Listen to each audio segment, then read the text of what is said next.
Thank you so much, Tatiana. And it's really an honor to be here today to give the keynote at the Earth System Governance Conference. And I have both the pleasure and the privilege of being here in Bratislava in person at the conference. And I would like to say hello to everybody who's online, but also to everyone who's in the room today. And it's a very, I must admit that I'm a little bit nervous because it's been a year and a half since I've actually talked to anyone but my computer screen.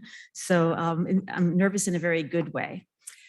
And in the next 30 minutes, I want to talk about not just governing transformations, but also transforming governance. How do we respond at the rate, the scale, and the speed and the depth that is called for at this time? I'm going to present some examples of the research that my group is doing. And I also want to walk you through a little bit of my own inquiry into this idea of, how do small changes make a big difference, or what I call quantum social change. Before I start, I would like to thank the organizers for their generous hospitality here. And I'd like to acknowledge the fantastic work that is being done by this community and recognize that, the theme of this year's conference on Earth system governance in turbulent times is really serious. And I want to just start with, looking at the situation we're at right now, where we're starting to see that, climate crises are all over the world. And we're actually failing to bend the curves on greenhouse gas emissions, and we're failing to reduce vulnerability and risk that we ourselves are producing. In other words, we are creating a situation of environmental catastrophe around the world. Combined with this, we see that we have a world of widening wealth gaps for more than 70% of the global population, which increases vulnerability and actually creates and both real and perceived winners and losers when it comes to the outcomes and outputs of this. And so we are contributing to global injustice at the same time as environmental catastrophes. The degradation of environment and destruction of resources is also having an effect on both ecosystems and people, as we see in the COVID-19 pandemic. And so what we're experiencing is tremendous loss of both lives and livelihoods and ecosystems. And finally, we start to see that in terms of biodiversity conservation, we really are failing to actually meet any of the commitments that we have set out for us over the past decade.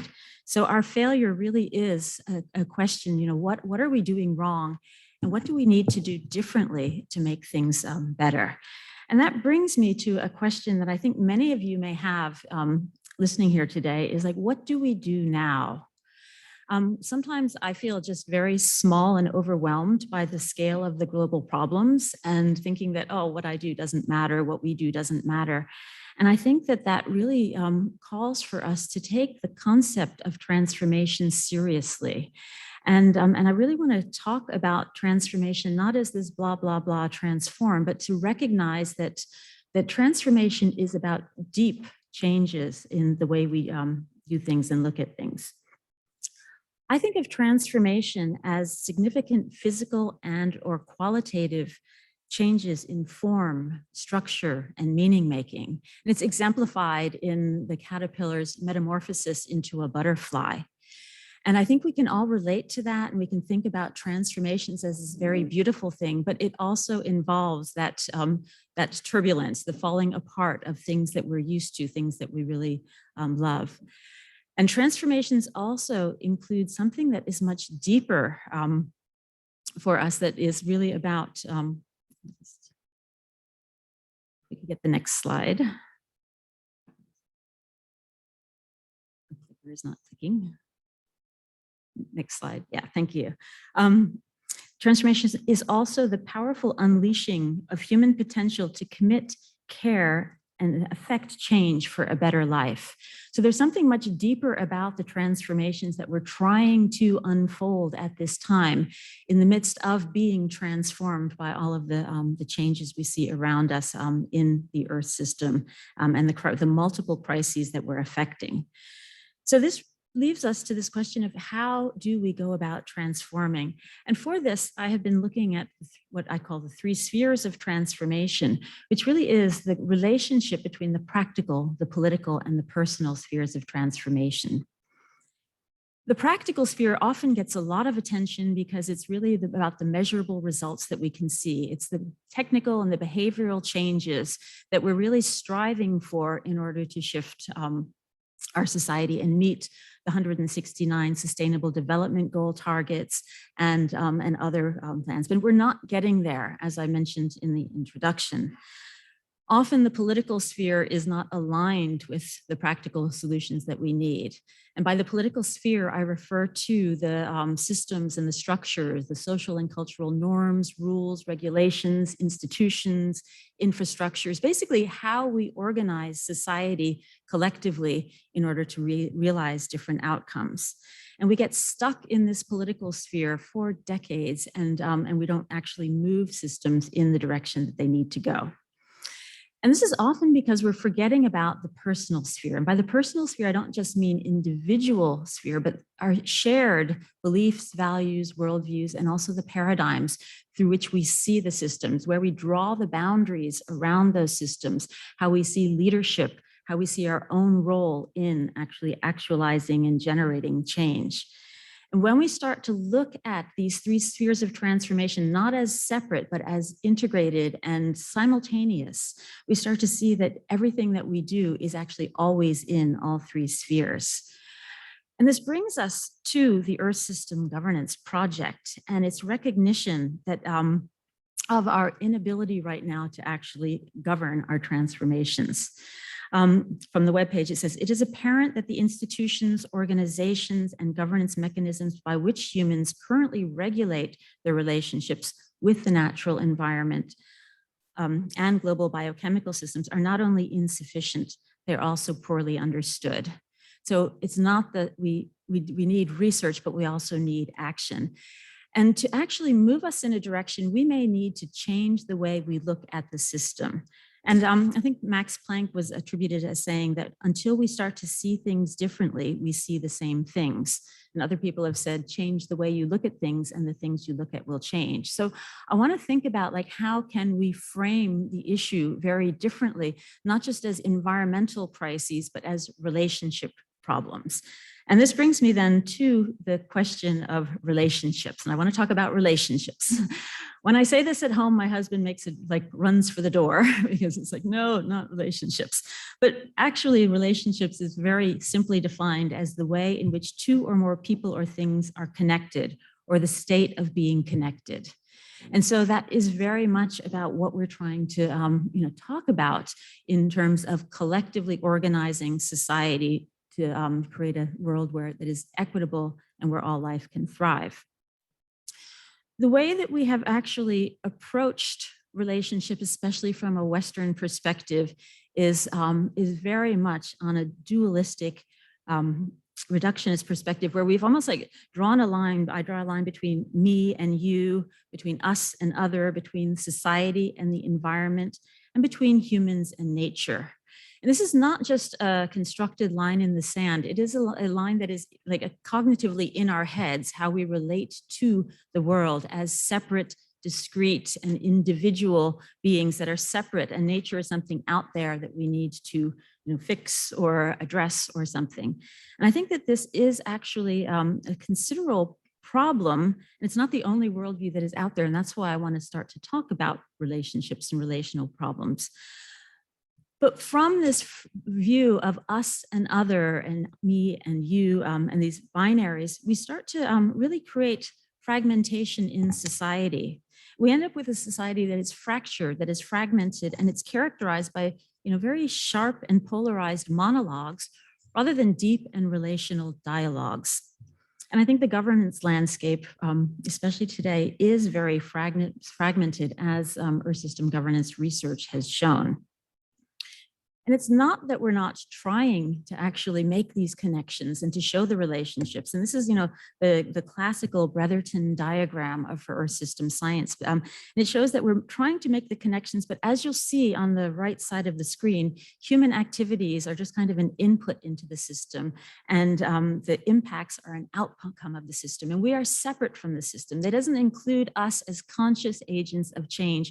You can actually deliberately change the way we look at the world. So if we actually brought this diagram to life and entered it as if we are not just part of the system, we are the system, we would start to see a very different world. And this is a depiction of the Brotherton diagram by artist Tone Bjordam, who I'm collaborating with on a book that I will talk about later. And when we start to see is that this really is about life itself and our role in that life. And if we start to work from a relational paradigm, we'll start to actually not just see things differently, but see different results. Sometimes this works. Oops. Okay, great. So relational paradigms, and I'm talking about paradigms in terms of, it's like some of the most powerful, considered the most powerful leverage points for systems change. And a paradigm can be defined as a set of concepts, metaphors, and patterns of thought that underlie theories and methods of science. And it can also be very much described as a type or example or pattern or model of something. And so a paper that reviews over 100 articles on relational thinking by Zach Walsh and his colleagues shows that these relational paradigms are the ontologies, the epistemologies, and the ethics that do not presuppose this subject-object or nature-culture binary, these lines in the sand that I described earlier.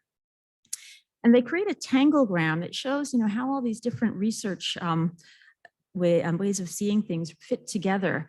And I want to draw your attention to the blue circles, because I think the relational ontologies, the what is real for us, is what we need to question in these turbulent times. And there's a lot of rich research going on and ways of thinking about this that actually influences the way that we do research and the way that we show up ethically in society. So I want to bring to your attention, some of the interesting things that are coming out of process philosophy, new materialism that connects us with indigenous wisdom, religious wisdom, and speculative realism.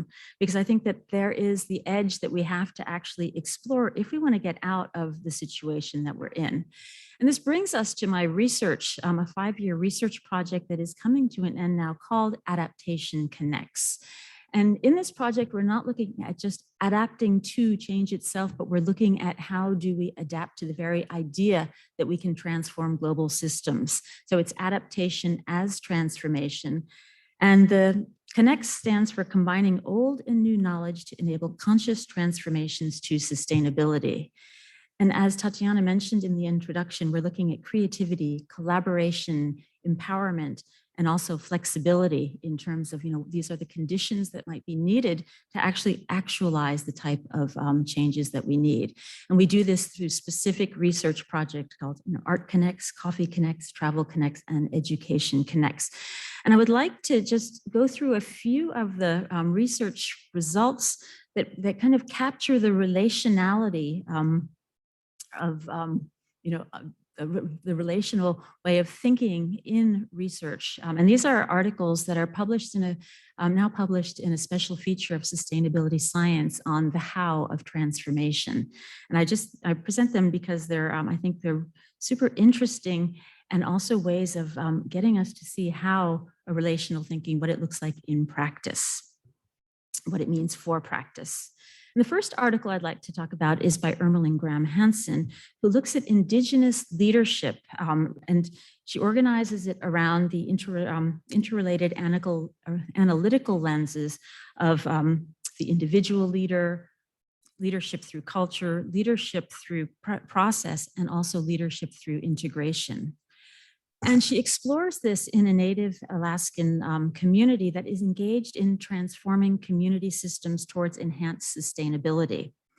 And she finds in her research that leadership that in the community can be seen as something that is simultaneously individual and collective. And she argues that an indigenous relational ontology makes it possible to imagine leadership as an individual collective simultaneity. So whereas in Western thought, we're thinking of, very hierarchically as the leaders, we're waiting for the leaders to take responses and do something. In a relational perspective, we're all responsible and we all have the ability to respond both individually and collectively simultaneously. The next piece of research I want to talk about is by my PhD student, Gail Hochachka, who on finding shared meaning in the Anthropocene, engaging diverse perspectives on climate change. And here she's looking at the relationship between individuals and collectives and our shared meaning making given that we all think very different things about climate change. She explores an approach to shared meaning at the interface of individual and collective views about climate change. And she's doing this in a coffee growing community of Guatemala. She presents a conceptual framework that describes 5 psychological reasons why climate change challenges our individual and collective meaning making. For example, that it's abstract, distant, entangled in self and culture, contested in values, and also not salient. The framework informs her use of photo voice as a transformative action research method, and she examines its ability to overcome some of the meaning-making challenges between individuals and collectives in the coffee cooperative.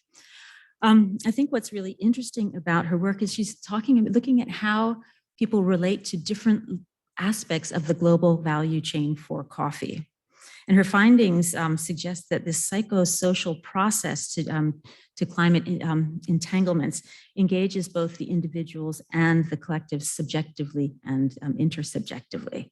So there are different ways of making meaning and about connecting meaning. We don't have to be in this polarized world. And I think that's a really important point to remember. But transformations from a relational perspective are also about how we relate to ourselves as much as to others. And Julia Bentz and her colleagues look at creative embodied practices and the potentialities for sustainability transformations. She's a postdoctoral researcher, and she's exploring an integrative approach to sustainability transformations that really connects the body and the mind and arts and science. And she carried out this research in Lisbon, Portugal, and is really concerned with integrating diverse forms of knowledge in an open, collaborative, and creative ways. And this type of research responds to the scholarship that is emphasizing the importance of connecting different ways of knowing and different ways of being and science and art and embodied and local knowledges to better understand environmental change and to foster greater sense of community resilience and engagement. In their study, they found that some of the key elements for bringing out this potential really is the, being felt through metaphors, through embedding the project in locally, and also the use of creative embodied practices. When we talk about wanting to, next slide, please. Yeah, thank you. When we talk about embodying change, it links us to the concept of right relations. And in this article on decolonizing transformations through right relations, we're seeing how the embodied practices really are at the core of this concept of right relations. An Indigenous conceptualization of relationality is really looking at, to really decolonize ourselves from this binary that we've imposed on the world, and exploring how this relationality can form the foundation for transformations. And so they're looking at right relations as meaning an obligation to the to other humans, to other species, to the land, and also to the climate. 4 dimensions that are key to right relations are shown on these petals here, and that's being in action, listening deeply, self-reflexivity, and also creating those spaces for thinking and being differently. And this in turn then creates a very powerful manner of generating equitable and sustainable transformations. And on the outer petals, they've put some of the processes that they studied and found through their different research projects. And this finally brings me to a study on what matters and the importance of values in both research and action. And Milda Nordby-Rosenberg's PhD dissertation on the role of values in transformations towards sustainability, looking at a case study of coffee production in Burundi, looks at values in both research and practice.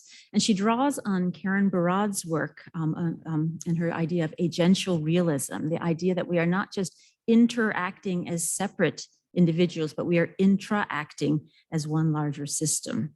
And based on interviews and participatory observations, she looks at how values of togetherness, care, dignity, and faith were cultivated in relationships among coffee farmers, as well as a specialty coffee producer, and how they worked to reconfigure the socio-ecological relationships among coffee farmers, and including their land use practices. And Milda argues that we are inseparable from, and then hence we are co-productive of the material world. In other words, the experience that we have plays a vital role in transformative change. And together, I think these projects are showing us that relationships really do matter. You know, how we see ourselves in the world, how we show up, how we do our research, and what our research means in practice and in politics and personally really does matter. This leads me to like my own journey and inquiry into, you know, this idea of how do individuals actually influence change, and a question, are we underestimating our collective capacity for social change by taking a very reductionistic, deterministic, and atomistic view of ourselves in relation to the environment and the challenges of these turbulent times? And so this book, You Matter More Than You Think, Quantum Social Change for a Thriving World, has been a little bit of a journey and an experiment and an inquiry for me. I eventually came to define quantum social change as a conscious, nonlinear, and non-local approach to transformation that is grounded in our inherent oneness. It recognizes that we are entangled through language, meaning, and shared context, and that our deepest values and intentions are potential sources of individual change, collective change, and systems change. And just to give you a little background, I published this book last year. I made it the manuscript available in June, because in the time of COVID, I just thought, well, here, you know, turbulent times where that I felt them, like I embodied them. And about 900 people downloaded the manuscript, and I got lots of feedback from people, lots of questions, and really great dialogues through a series of You Matter seminars. And through this, then the last year, I've been revising this and asking myself these questions all along about what really matters. And the book is coming out next week. And what I want to really draw attention to is like one of the core elements, besides that paradigms matter, beliefs matter, but also that relationships matter. And the relationships that matter are not, you know, we need to actually shift from a classical view of ourselves as separate, as you know, these small little marbles, to thinking of ourselves as these waves of potential. And I think that, you know, how we relate to ourselves, how we relate to each other, to the environment, and also to the future, really creates the patterns that tend to repeat themselves in a very systemic manner. And, you know, we find ourselves repeating, whether it's in our research projects at our universities or jobs or whatever, but we find ourselves repeating the patterns of the past rather than realizing the potentials that are available every moment. So we are shaping both the social and material structures and enabling or constraining the kinds of change that we actually need to be able to achieve. And I also want to point to, you know, whether regardless of what people think about like quantum, you put quantum with social and people think like, oh gosh, you know, woo woo or something, but it also has really big implications. You know, it is challenging our understanding about the nature of reality at the smallest scale.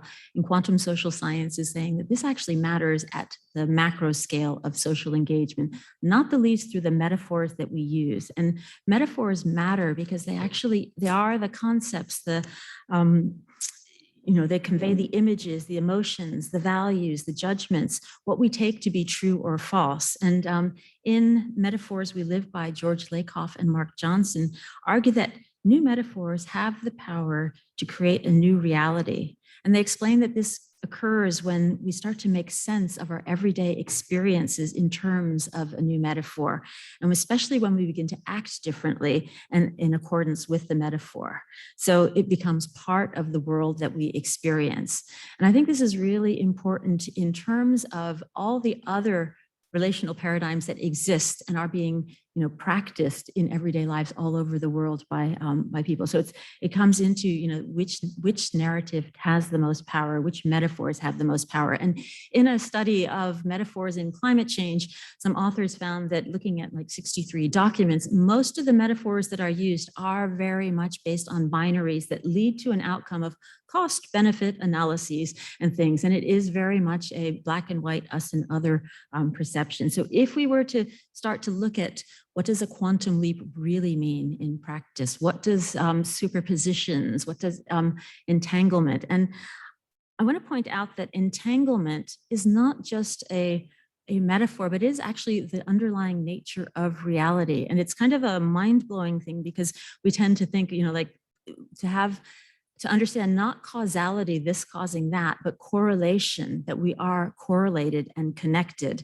I think that's a very compelling and interesting reason to say like, wow, how can we take our understanding of entanglement and take it one step further and just really start to think it's, we are entangled with all species, we are entangled with nature, we are nature. And Karen Barad puts this nicely. She says that boundaries, properties, and meanings are differentially enacted through our intra-activity of mattering. The very nature of materiality is an entanglement. And I take this to mean that we are actually mattering in the moment. And this means when we go back to these three spheres of transformations, it's not that we're trying to transform the world out there and going in there. And I see myself and many others are kind of saying, we need to change people's beliefs, values, and worldviews and paradigms, and almost putting that right into the practical sphere and turning people into like objects to be changed rather than allowing them to be the subjects of change in their own lives. And I think that that's a really important distinction that we as researchers are making, because we're almost, we're always trying to change others. And then we think, well, how do we think about the world? How do we show up in the world? And how do we act in the world? And when we start to erase those binaries and dualisms that we have, we start to, bring our transformations to life. And this is another depiction of the three spheres by Tone Bjordam. And I think it captures that eye of, just how do we see change differently becomes important. And this also has important implications for how we scale change and how we see our role in global processes and practices. For me, quantum social change shows that small changes can actually make a difference because the whole construction of scales, kind of dissolves as well. And when you start to think in terms of scaling change, and this is from Avit Bomik, Mark McCaffrey et al.'s Powers of 10 framework, translated into what I would call a fractal approach. We start to see that we, as the 10 to the 0 or P0, actually have an enormous influence at all scales, at all of our spheres of influence, through our language, through our meaning, through our intra-connections. And I think that in that way, we start to realize that we are always affecting all scales of change. And so our, the slide I showed you earlier of a little me, what am I going to do in this big, with these big problems? It's like, it's we, it's the powerful I, we perspective that is so predominant in so many cultures and is so overridden by the way we're looking at the world. And so I see here just a lot of unrealized and untapped potential for social change by changing the way that we look at ourselves in relation to the world. And I know that this is, okay, what does this mean in practice? And the thing that I always come up with is that practice matters. Mattering in the moment is really a practice of actually listening to others and actually relating in different ways to people. And it's something that we can take to our, whether it's our research group, whether it's our university system, whether it's our, the Earth system governance community, or whether it's the entire world. It actually does matter what we're saying. And I end the book with a lot of the questions that came up over the last year through the people who read it and said, wait a minute, I don't know if I agree with this. And so it really like confronting these questions. And I'm reminded, a quote by Albert Einstein says, don't listen to the person who has the answers, listen to the person who has the questions. And questions are so important as a way of opening up an inquiry and a space for others to actually change their minds rather than being like colonized with my solutions or your solutions, etc. And physicist David Bohm says, in scientific inquiries, a crucial step is to ask the right questions. And for me, this question of what do we do now, and are we underestimating our collective capacity for social change, are the questions that I want to pursue in the next years. So thank you very much for listening, and I'm happy to take questions because they're very important. Thank you.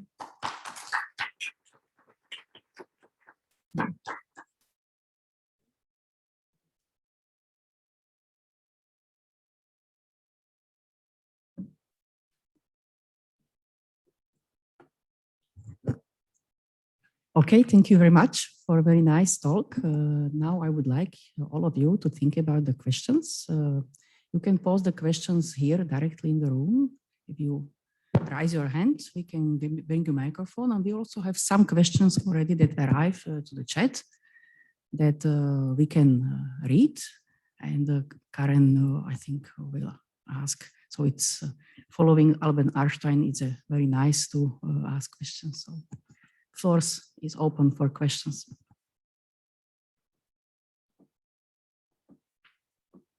So far, if there is time for you to think of your questions, I can read maybe some questions from the audience in online. Yeah, sure. So there is Lucas from the portal who is asking, the 3 spheres of transformation remind me of Donella.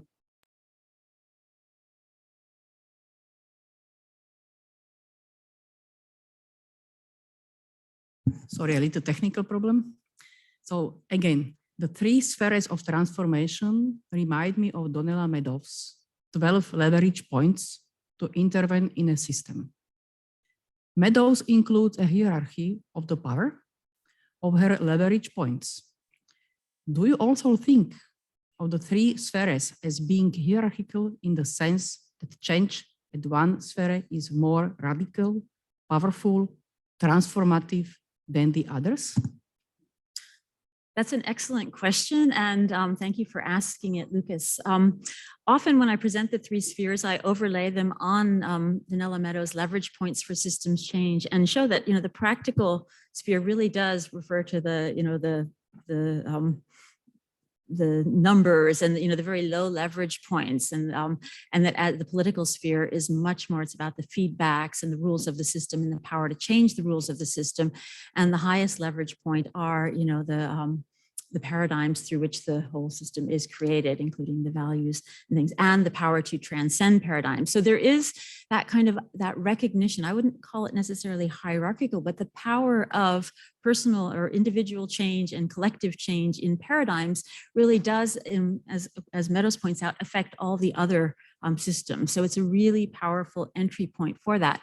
And I also recognize that leverage points themselves are very mechanistic. It's like, oh, we've got to leverage change. And I think that when we're looking for the leverage points, we could actually think of ourselves as we are the leverage points for change. And so how do we actually show up in that different paradigm and actually affect those systems all around? So I definitely think that these they map very nicely onto the 12 leverage points, and there's a lot of power. And the reason I'm interested in the paradigms is because it's a powerful leverage point for change. Okay, thank you very much. I also would like to remind that the participants on online version who indicated they would like to address questions directly will be given the right to address the question via video chat. But any questions here in the room? Yes, please. Yes, you have microphone. Wait a second, you will be given a microphone.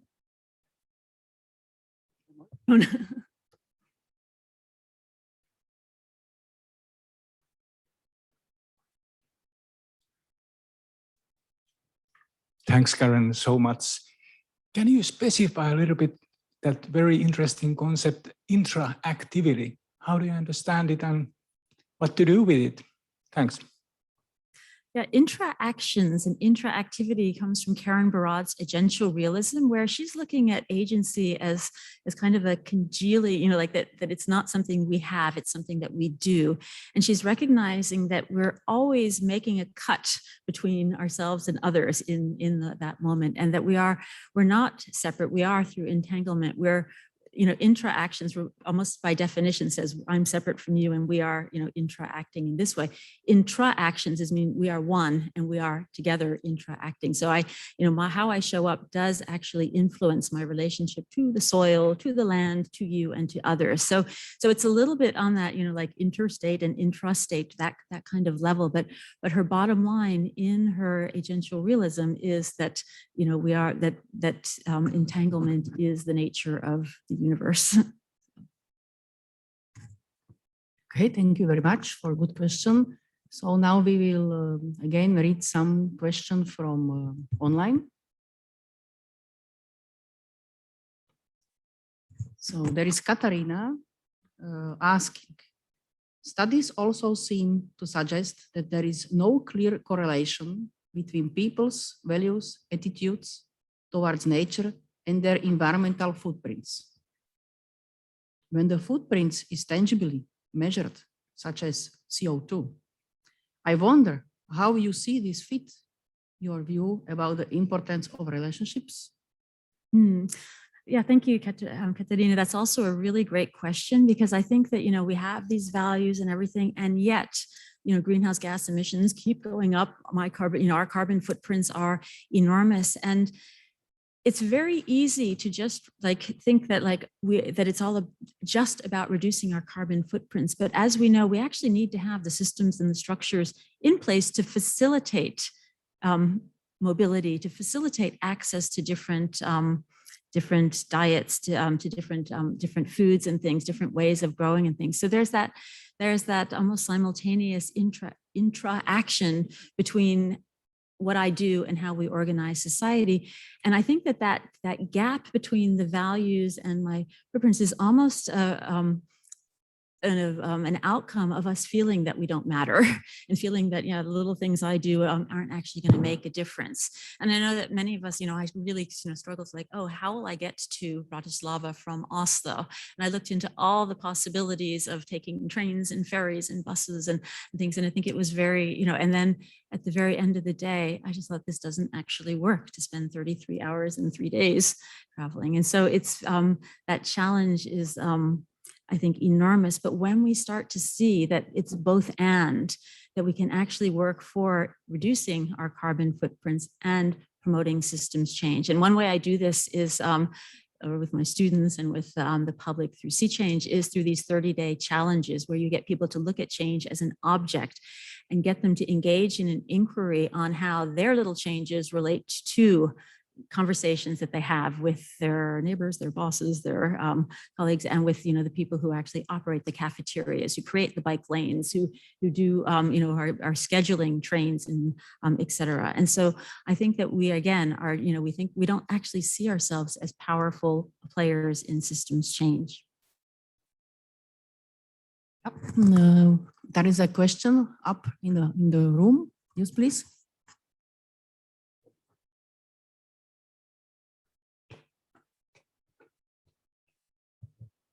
Thank you very much, Karen, for your interesting talk, and I completely share on the perspective of, or the notion of the opportunities that arise from looking at details and the knowledge which is already there, but what happens when there's an external need to really change, or if there are situations where you know that your decisions imply trade-offs for other people, like us traveling a lot, whereas others can't travel a lot, and if everybody would travel as much, the Earth system would collapse, right?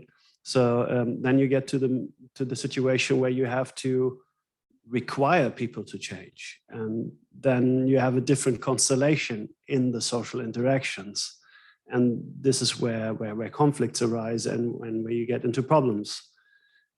So I wondered, and it's also affecting the groups of society who were not part of the transformation debate, probably, who want to avoid taking accountability for those trajectories. So how would you suggest we can include them and confront maybe people with the uncomfortable need that they need to change their habits, which they might link to their own identity, right? Mm-hmm. Yeah, I think that your question, thank you for that, because I think that gets to kind of the essence of the challenge of this, because transformation, if it were easy, we would have transformed 20, 30 years ago, but we get these trade-offs, we get these black, like gray zones of what should I do? How should I, get there? What should I eat? And I think it is very personal, and like, is this actually, going to have a bigger impact than just my CO2 emissions, what I eat, how I move, how I do these things. But I think from this perspective, it's really about, how do we change these conflicts into conversations? How do we start to actually make it very, like to shift those conversations into questions? Because I think, to me, there's not a right or wrong answer. So, should you go visit your, sick mother in another country or not? And, how do you, what should you serve, eat? How should you be in this time of crisis? And I think that, our tendency is to want to tell people that they have to change their behaviors and things, but there also is like the collective way of organizing systems of, that, it's remarkable. We were also hopeful after COVID that, like, oh, flying has gone down and things, but you would think, the price of airline tickets is also, ridiculously cheap right now for the, doesn't take in the externalities. And so how do we actually create those structural changes that support the behaviors that we all, we may want to change, but in different contexts we can't. So I would, I would love to just have a conversation about it, because I think those trade-offs are so, like they're real, they're there. And how do we actually take in the values that apply to the whole and think, okay, if I want to, think of equity and justice and compassion for myself and for others, how do, what do I do right here and right now? So, yeah, I'm going to leave that as a question that we have for all of us to take in our daily lives of how do you take into account people who actually have a very little responsibility for the problems, and we ourselves who have the ability to respond in a bigger way. And so I think, the idea that we need to solve, like actually, create gigatons of change, not just, our own carbon footprint, but it's something that I struggle with a lot. So thank you. Okay, now next question is very nicely connecting. It's coming from Owen. Following the quantum idea in behavior for environment, do you think that the ideas of quantum social change, Alexander Wendt, could be taken future in Earth system governance? Thank you, Owen, for that question. And my work has been very much inspired by Alexander Wendt's quantum social theory, where he just, as someone who really was the, forefather of constructivism in international relations, about 10 years ago, probably more than 10 years ago, he started to challenge his own worldview and paradigm and saying, like, what if we're all, getting this wrong? And so I actually contacted him and I said, what does this mean for climate change? And he's very thoughtful. And he said, I think that it means that we are one quantum social organism. And that kind of let me, okay, let me look into that. And so I have been engaging with him. And what's been remarkable is that how much this his ideas have been picked up in the international relations community in terms of looking whether it's, ontological agency and, like there's a lot of really exciting work that is challenging a very realist perspective on international relations. And I think it's, it hasn't yet come to all of the social sciences, but there is an emerging field of quantum decision making and quantum game theory and quantum economics and all of these things that are just, presenting a new perspective that I think bridge very well to indigenous knowledge and wisdom traditions and things. So to me, it's an area that is really creates some exciting conversations. And James Derderian at University of Sydney organizes an annual Q Symposium that brings all sorts of different speakers together. And I think that it's really worth us thinking, what does this mean for Earth system science? What if we actually include the noosphere, the collective meaning making and our relationship to ecology in our Earth systems models? And I think that's really exciting, and it asks different questions and good questions that get back to exactly those things of what do I do? How do I matter? How do we manage a collective where there's trade-offs and where there are going to be serious loss. We are experiencing serious losses. Okay, we take one more because we have quite many questions from online environment. So Maritela is asking, how do you promote transformation and allow the subjects of transformation to grow and develop in a context of very difficult situations such as deep poverty or war, where people is giving priority to survive? Thank you, Maricela. Yeah, thank you. That's a really good question. And that's one of the questions I address at the end of the book.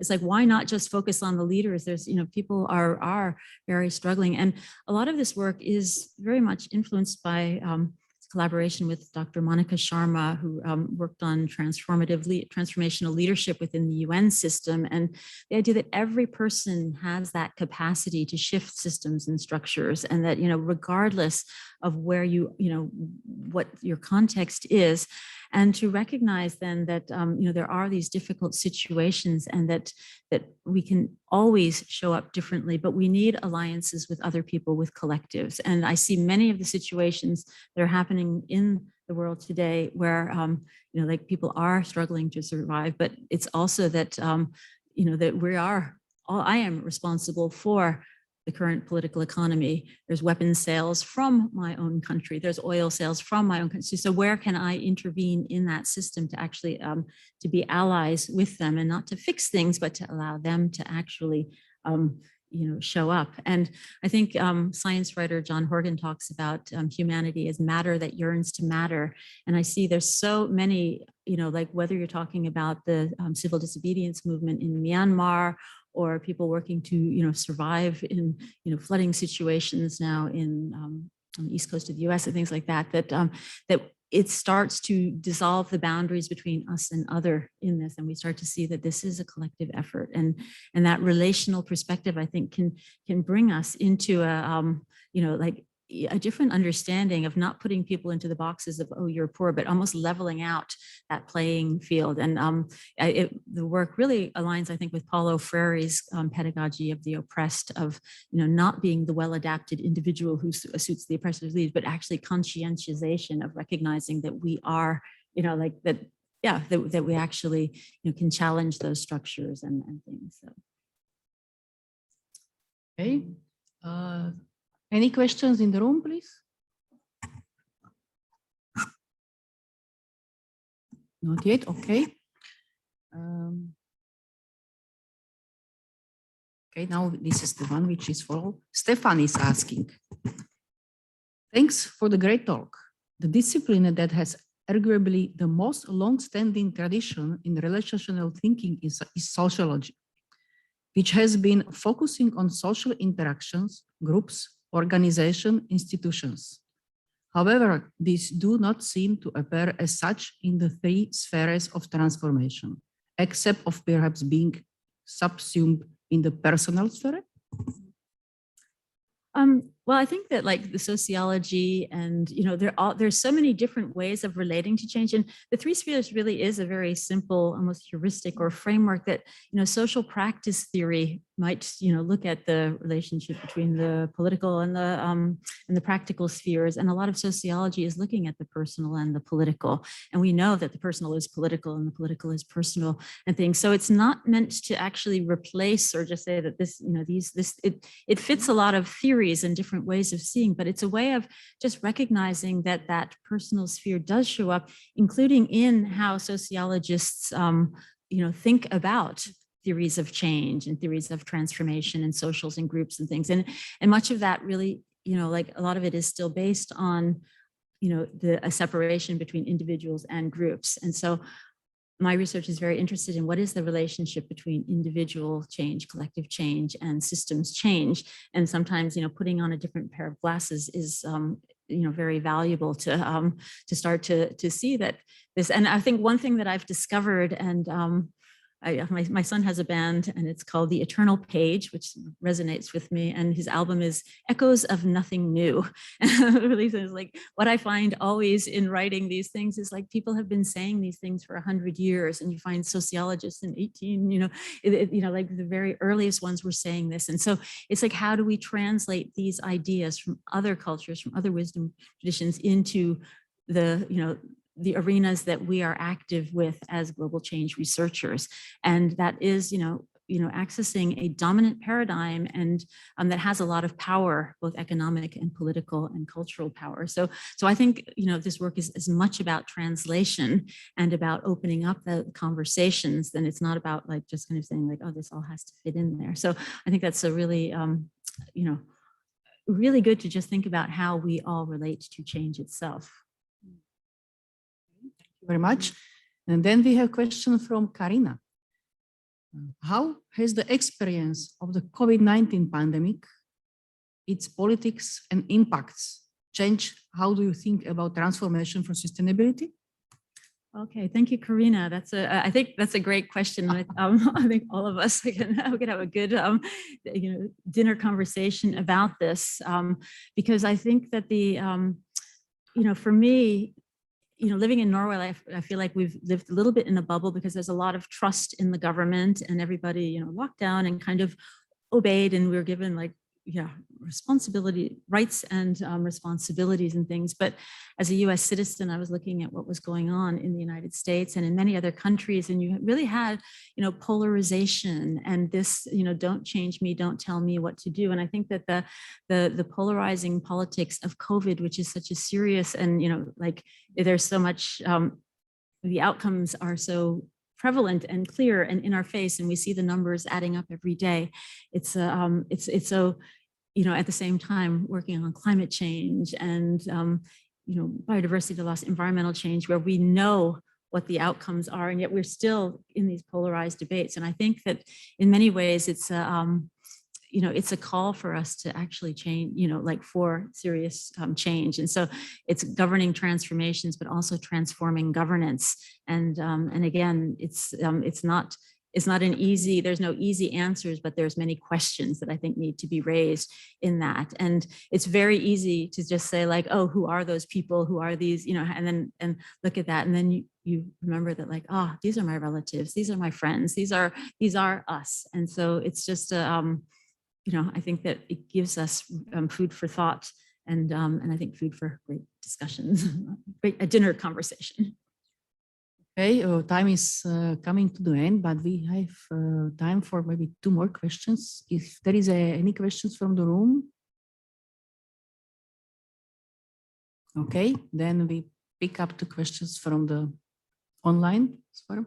So Annelia is asking, how does the idea of individual collective transformation relate to religious, spiritual ideas? That's a great question too, because I think that there's a resonance between these ideas, and maybe that's why quantum has been picked up by in New Age literatures of quantum healing, quantum everything. But I think that it's very important to recognize that that individual collective, it goes to many indigenous knowledge traditions, many wisdom traditions, but also a lot of neurological sciences.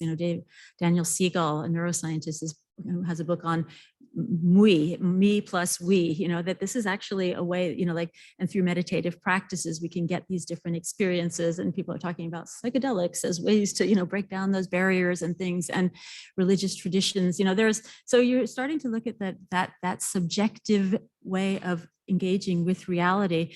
And one reason that I really like the Alexander Wentz work and agential realism, because I think for all of us, we know that, we're dealing with a really real situation right here. Ice melts at certain temperatures, species disappear, and that we actually have a decade to respond, and we are in the decade that matters. And so how do we take these ideas and really use them to, in practice, in our research and in our policies and our practice? Okay, thank you very much. There is a last question from online. So very symbolic then. Thank you very much for your very inspiring insights.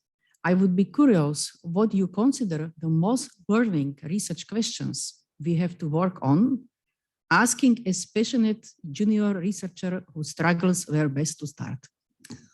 Wow. Okay. I would actually, the research that I presented from my research group, these are all young researchers, and I get so much inspiration, because I would like to ask Eva, what is your burning question? Because I think those are the ones we really need to listen to. And, I'm always reminded when in my teaching, and I was like, we have to think outside the box. And a student maybe 15 years ago was like, Karen, we're not in the box, you are. And that really made me realize that, yeah, we're talking to generations that are growing up with a different worldview, with different perspectives, and in a global society where we have access to many knowledge traditions, many ways of doing this. So I would love to hear what the burning research questions that you have are, because I think that's that is the cutting edge. And yeah, so. Okay, well, I'm afraid we run out of time, so we can continue, at least we here in the room, to asking burning questions after this session. I know that there are quite many questions on the list, but we may be able to find a way how to address it to Karen after. And I'd like to thank you very much for your interesting talk here, and hope that you enjoyed very much. And we have prepared very little present for Karen and for the other speakers on this conference, which are typical Slovak, I can say it's a toy. It's a symbol of the conference. And now be careful, I will demonstrate how it works. So this is the memory for you, for Slovakia and for this country and for the conference. Thank you very much. Thank you.